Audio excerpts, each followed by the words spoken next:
Hey everybody, I just want to give some commentary in regards to this video.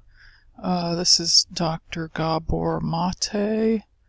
It says he's a Hungarian-born Canadian physician who specializes in neurology, psychiatry, and psychology, as well as the study and treatment of addiction. So I just want to play a few clips of this here, and then I'm going to give my commentary and explain how it pertains to narcissism. In Australia, to give you another example of what I mean by the biopsychosocial nature of human beings, which is to say that our biology is shaped and affected, influenced for a lifetime by our psychological and social relationships and environment. In Australia, they looked at 500 women or so with breast biopsies for suspicious lumps. Now, before the results came back, these women underwent a psychological interview. It turned out that if a woman had been emotionally stressed prior to the onset of that lump, that by itself did not increase the chance of that lump being cancerous. Zero effect. Similarly, if a woman was emotionally isolated, that had no effect either. Zero. But if a woman was emotionally isolated and stressed, the risk of that lump being cancerous was 9 times as great as the average. Now, the physicians couldn't figure this one out, because logically speaking, how do 0 and 0 add up to 9? How does 0 and 0 multiply to 9? But if we understand that human beings' physiology is affected by their relationships, then we see that when stress happens, cortisol elevates in the body, which is a stress hormone, which suppresses the immune system. Adrenaline increases in the body, which disorganizes the nervous system. In the short term, they help you fight back or to escape, but in the long term, they actually can suppress the body. No wonder then that people are isolated and stressed, more likely to develop disease, which is to say that the disease is not simply a manifestation of some physical process unique to them, but it reflects their particular lives in a particular environment, in a particular culture. And finally, at the end of life, a study in the New England Journal of Medicine some years ago showed that a couple who've been together for a long time, when one of them is hospitalized, the other one has a significantly increased risk of dying. Which is to say that the physiology of us human beings is very much affected by the environment. And that is what may be called, and I refer to as a biopsychosocial perspective. We think that maybe new. Okay, and then I'm gonna just kind of skip through this. I just want to play a few clips for you before I get into my commentary. I've notated the times that I want to listen to. Okay, then I want you to listen to this part as well. Okay. So when I talk about the toxic culture that a materialistic society offers its members, what am I referring to? Well, materialism is really a system of belief or behavior which considers material things, and particularly the control and possession of material things, as more important than human values such as connection, love, or spiritual values such as recognizing the unity of everything. And that's the kind of culture we live in. Interestingly enough, the religious right, in their opposition to the very idea of climate change, or to the idea that the environment is important to look at, they will quote the Old Testament where man is given stewardship over the earth and all other creatures. But when they talk about stewardship, they mean control and dominance. There's another way to look at stewardship, which is caring and nurturing for, looking after. And in the materialistic sense, it's that control and ownership that we look at. And that means that the culture itself, quite apart from the physical toxins that we spew into the environment, and the way in which we're altering the very air that we breathe and the very sun that beats down on us, that shines on us, we actually are affected also by the toxicity of human relationships, or the lack of human relationships that this kind of a society that emphasizes material values teaches us to pursue. And from that perspective, we have to understand that medicine is not simply a science. It's much more than that. It's also an ideology. It's also an ideology. It's a way of looking at human beings. So when we look at human beings as individuals without understanding the importance of their social relationships and their emotional, psychological interactions with others, that's actually a manifestation of the individualistic perspective of the entrepreneur, who says that only I matter and what I gain or what I control matters, and we're all in competition with one another. So you see that economic ideological perspective also showing up in its own particular way in the practice of medicine. Well, reality is totally different. Reality tells us that we can't be separated. And this begins already in pregnancy. So a study out of Johns Hopkins University in 2004, for example, showed that the reactivity to stress of the fetus is affected by the stress, depression, or anxiety of the mother.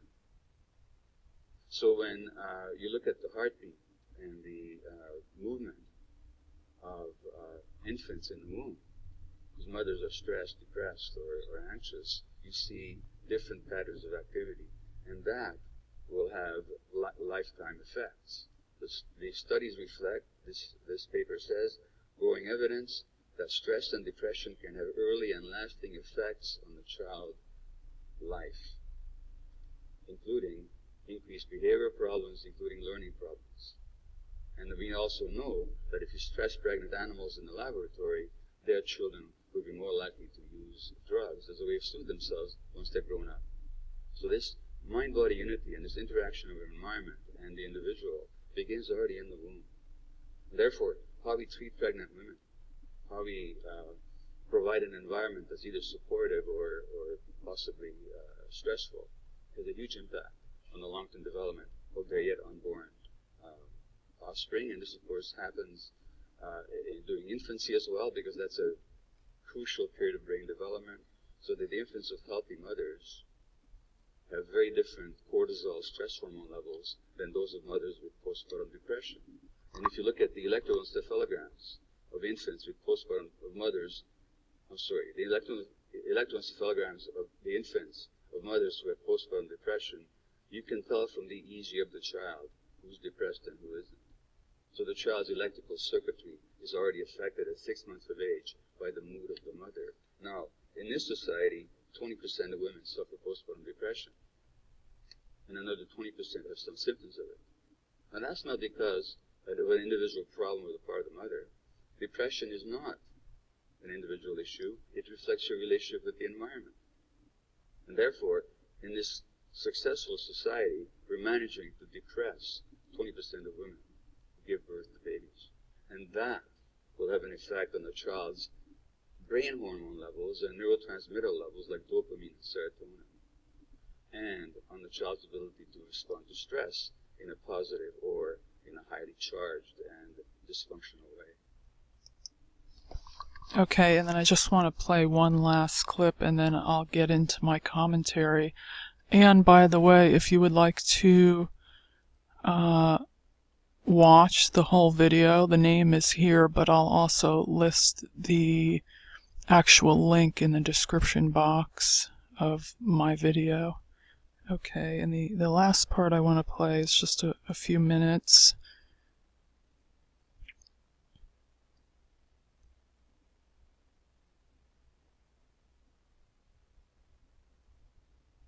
Here.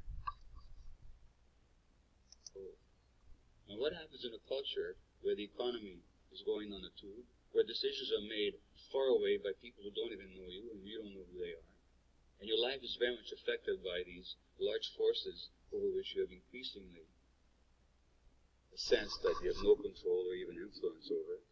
Well, that means a lot of people are going to be stressed. A lot of uncertainty. A lot of people are going to be stressed. And that stress then will lead to addictive behaviors. That stress then will lead to parents passing that stress on to their children. In the 19th century, Karl Marx talked about alienation, which is a separation, of being a stranger to something. And you're an alien to something. And Marx said there were four alienations in this culture. One is we're alienated from nature. Well, at a conference dedicated to looking at the physical and the natural environment, I don't have to say much to you to show how alienated we are from nature when we're destroying nature itself. The second alienation is from other people. And that means we have less contact, we have less intimacy, we have less trust. We have less of a sense of relationship. And that, of course, as I've shown you, leads to increased propensity to illness, physical and mental. We're alienated from our work. A lot of people no longer do work that has any meaning to them. And that means that, and since human beings are productive creatures, we really are created in the image of God. We're meant to create. When we do work that's not creative, that doesn't reflect who we are, that imposes depression, anxiety, sense of meaninglessness. And when we have a sense of meaninglessness, we'll want to substitute that sense of meaninglessness or that sense of meaning that we've lost by all kinds of other activities. And then we get all hung up on how we look, or how people feel about us, what we can obtain, what we can possess, what successes we can achieve. In other words, all the false substitutes which cannot possibly compensate us for the lack of genuine meaning. And of course, what this society does, it sells us a lot of products that substitute for that loss of meaning. In fact, much of the economy is based on a loss of meaning in our culture. And finally, and most importantly, we become alienated.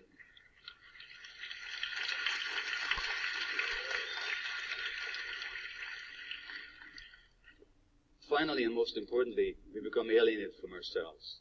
Well, let me ask you a question here, and I'm going to ask for a show of hands. How many of you had the following experience?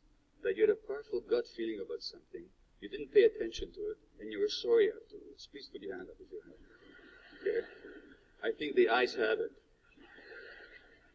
If I asked you the obverse question, as to how many people have had a powerful gut feeling, you ignored it, and you were glad about it afterwards, how many would not put your hand up?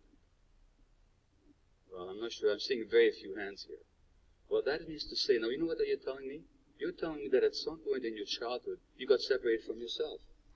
Because no infant is born without gut feelings. Infants are totally connected to their gut feelings. Have you ever met a 2-day-old who didn't know how to express their gut feelings? And that means that in this culture, something very powerful happens to alienate you from your true self, because the world couldn't stand who you really were. And your parents were too stressed themselves to honor and recognize who you really were. Just as a parent, I did that to my kids without meaning to.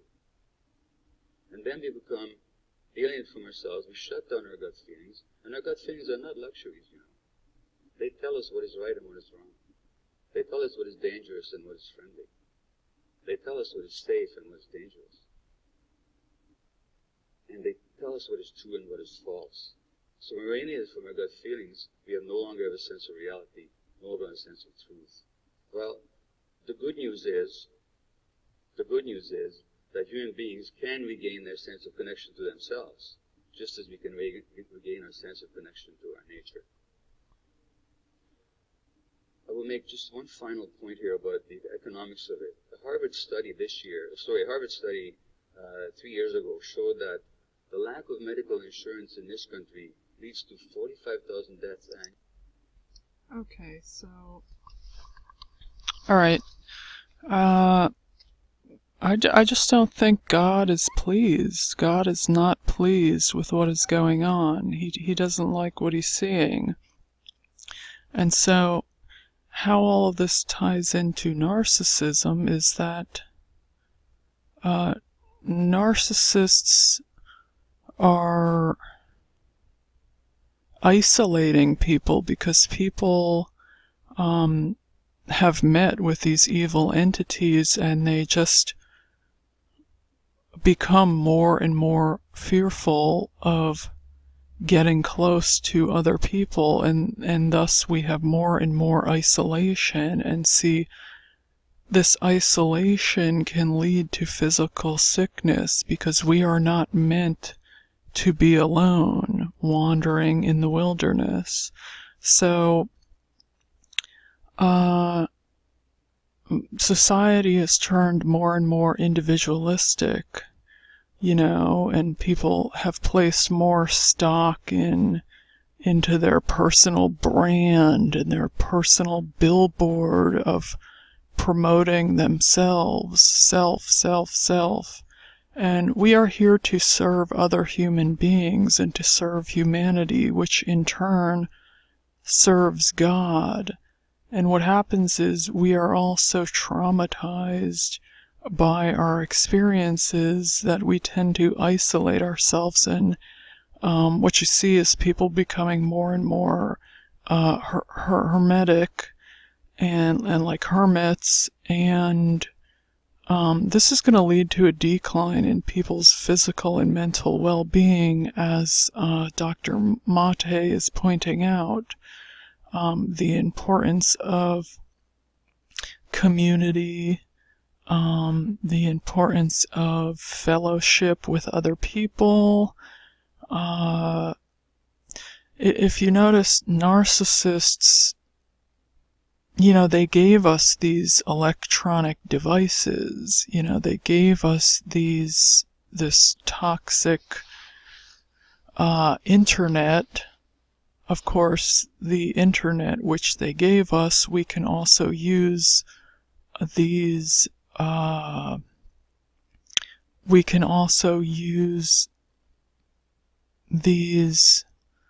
platforms to also expose these things. So it's kind of like good and bad for the narcissists, you know what I mean?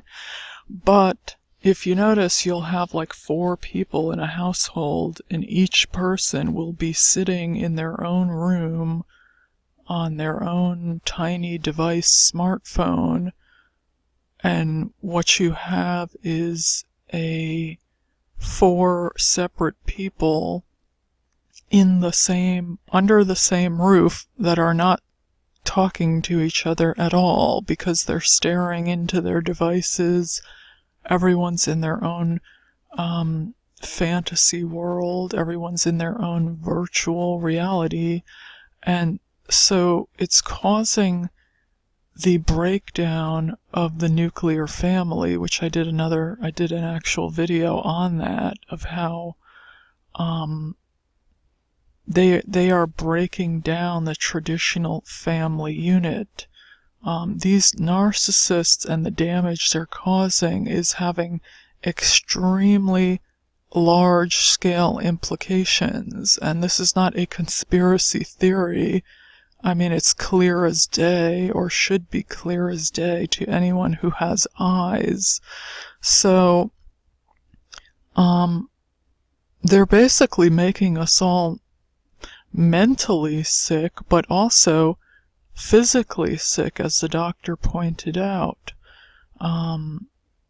Loneliness, isolation. People's health improves when they have better social support systems. I'm not talking about support through an electronic device. I'm talking about human touch, compassion, care. You need physical touch. You need emotions. Electronic device cannot hug you back. An electronic device cannot provide emotions for you. It doesn't have body language. It doesn't have, you know what I mean? It can't love you. It can give you fake, empty sort of support in the way of likes and things like that on different platforms, to which you might look at as love or some kind of support. But when the